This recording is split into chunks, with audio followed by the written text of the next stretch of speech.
Hey guys, this is Lana on Location episode 2. I'm Lana Harris. I'm basically road tripping around the country, staying in my tent or in Airbnbs and showing off really cool places that we find along the way.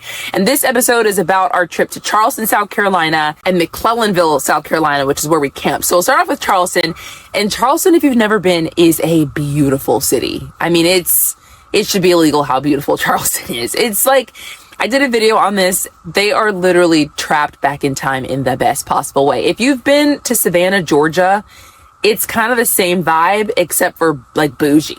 Like I always tell people, Charleston feels like Savannah's bougie cousin because Savannah's also very beautiful. I'm a Georgia girl.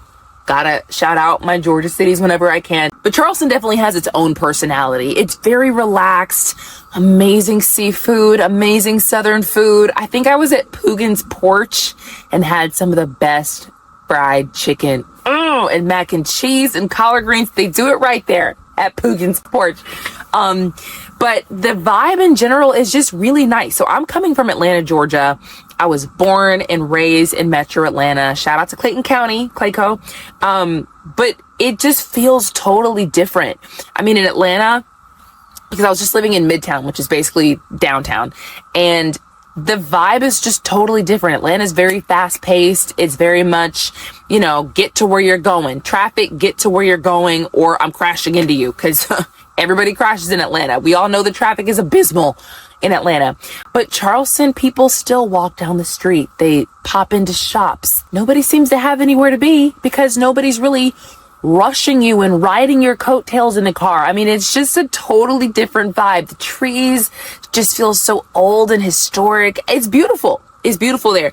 So what really surprised me was how fun the nightlife was. I don't even know where we were, but we went to karaoke, and here's how that went.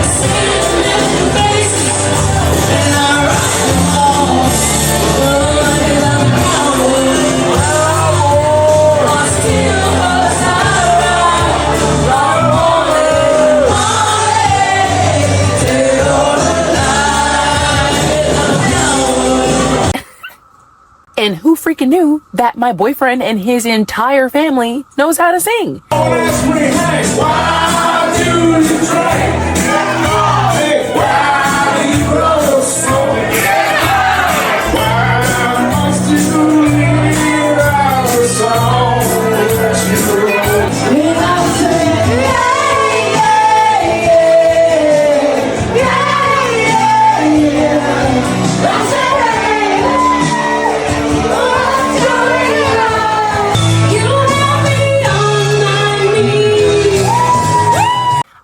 Who are these people? I go to karaoke, I grab the mic, I do my best. I can carry a tune sometimes, when I'm not too nervous. I didn't know I had the Jackson 5 that was about to show up right behind me, and they just brought down the house every single time. It was nuts. But the best part about it was that everybody was singing and dancing. Like, people are just too cool in a lot of these cities. Everybody's standing on the wall. Everybody's just kind of drinking. Everybody's kind of just, doing a little shimmy here and there. People were dancing. People were singing. It was a vibe. There was a long line to get into that bar. I don't even know what it was called. Just Google karaoke in Charleston. But it was a lot of fun. And then we went to a Hank Williams Jr. concert. You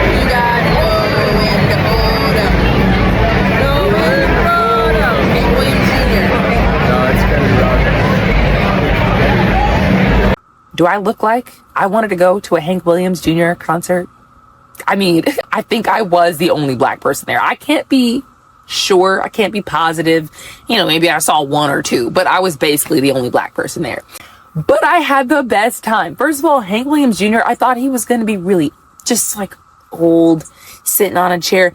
When I tell you that man was kicking, playing multiple instruments, his vocals still sound so good.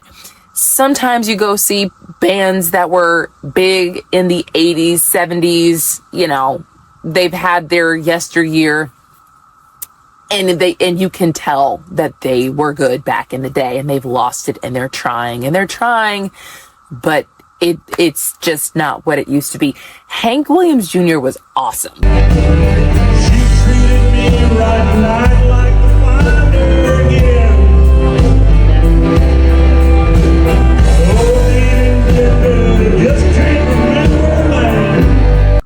it was awesome. And, I was on there dancing like I was the biggest fan in the world. So that was really cool. And then after we left the city, we did our first little camping stay about 45 minutes away from Mount Pleasant. And that was in a place called Buck Hall. So that was Buck Hall at the Francis Marion National Forest, which is where we were. And it was beautiful. I mean, you roll up and the grounds are pretty. The bathroom was clean enough. There was a beautiful blue river right there, and that's where we set up our campsite. So it was just waterfront viewing, and the campsites were actually spaced far enough apart that you didn't feel like you were right up on each other, at least you didn't have to be. And man, the stars at night were gorgeous. And honestly, I really feel like if you are just living in the city and you really don't get out of it, take a trip outside of it. It is so gorgeous at night everywhere else, because in the city you don't get to see the stars. The moon's there, but you don't really pay any attention to it. It's, just cloudy. There's too much light pollution. You really can't see it. Out there, the stars were so bright, and you got to see the moon rise. And I don't know if this happens every day, if we just caught a special time of the year. I think it was a full moon, so it was definitely, big and beautiful. But we got to see it rising out like the sunrise. Like it rose out of the horizon and it was orange. And this was the moon. Like, I don't know, maybe it was a blood moon, maybe it was, I don't know. But we were out there and we'd never seen anything like it. And we're like, man, if we hadn't come over here, I didn't even know this happened in life. And then the moon, it was just really bright in the sky and it shone through on the water. It was beautiful. You don't see things like that when you're just, in your house, in your apartment. I lived in a high rise. I'm surrounded by people and lights. You don't take a second to just look at the sky. So that was awesome. And then waking up in the morning, the sunrises were beautiful, and just watching the wildlife was incredible. We saw this bird straight up dive bomb into the water and catch fish. Well, I don't know if it actually caught anything or not, but we saw it try. That's our first taste of having to really be responsible campers. And I feel like we've had a little lesson at every single step of our camping journey. The very first lesson we got was actually when I was still back in Atlanta. We were staying at this place called, we were staying on Lake Allatoona. That's where it was. And we were having a great time until it got dark. We weren't using lights around the campfire. The night was pretty much over. We'd already eaten. All we had to do was clean everything back up and put it away, and we were going to leave the next morning. And we had a great trip. My boyfriend was distilling water, and he accidentally stepped on the handle of the pot that had the boiling hot water in it, and it shot all over his foot. Burned his foot, at least a 2nd-degree burn. We never went to the hospital, so your guess is as good as mine. But it was a nasty burn. It was awful. It was scary, actually. I called my mom. My mom was on the phone with us trying to figure out, how to treat the foot the best way that we could. We had, emergency supplies. Thank God we had a little first aid kit. Get a first aid kit if you're going to go camping. But it was terrifying. And all we could do was put water on it, put the little burn gel that we had on it, wrap it up with the stuff that we had. I mean, it was awful. He was a trooper. He was not crying at all. I don't even know. I mean, he was shaking and he was, breathing. He was in a lot of pain. It was very clear. But if that happened to me, I would have been inconsolable. I would have been, take me to the hospital, please. I'm dying. I mean, it was bad. So, we learned a very harsh lesson there. And in McClellanville, which is what this video was about, we learned about putting away food, because we walked away from our food for like a second, for like just 1 second. And a squirrel ate through the box it was in, plastic box, and got into, what was it, the apples? It like took an actual couple of bites out of an apple. I thought it was him. I thought he had bit an apple and stuck it on the ground. And I thought, well, that's really weird, because why would he be scraping the apple with its teeth like this? I wish I had a picture. Just think of an apple with a bite out of it that had just teeth marks going through it. That's what the squirrel did. And then left the apple sitting right there. We had walked away for 5 minutes. So we were like, okay, so these animals are really just like about that life. Like they will just eat everything that you love and everything that you bought. All right, cool. So we learned that lesson. And then about the trash at night, it got really late. And thank God we decided to put the trash far away from the tent. Y'all, a raccoon got into the trash because we saw the raccoon the night before. So I know it was the raccoon. I know it was that raccoon.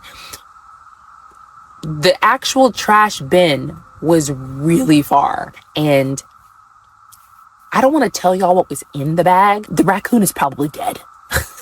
I don't know. I feel so bad to this day because we hadn't gotten back to it to throw it away. It happened so fast.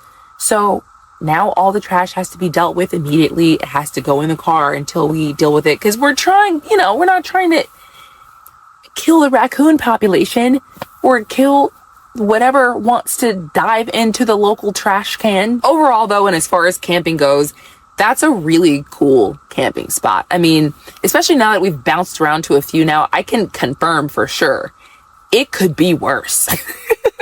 It could get a lot worse. Anyways, so I would love to answer whatever questions you guys have about camping, about what I'm doing, about why I'm doing this, absolutely anything. So drop it in the comments. I'm shooting a batch of videos at first, so I probably won't get to it immediately, but I will get to it eventually. I promise. I just have to get through these first sets of videos because I ended up we've gone to South Carolina, North Carolina, Tennessee, and now we're in Kentucky. So I have to do these videos first. And then I'm going to get to where I can actually answer some questions. So we're going to have some fun. I hope you guys follow along. We're heading out west, possibly up north to Canada and Alaska, and we're going to show off all of it. So thanks for watching and stay tuned.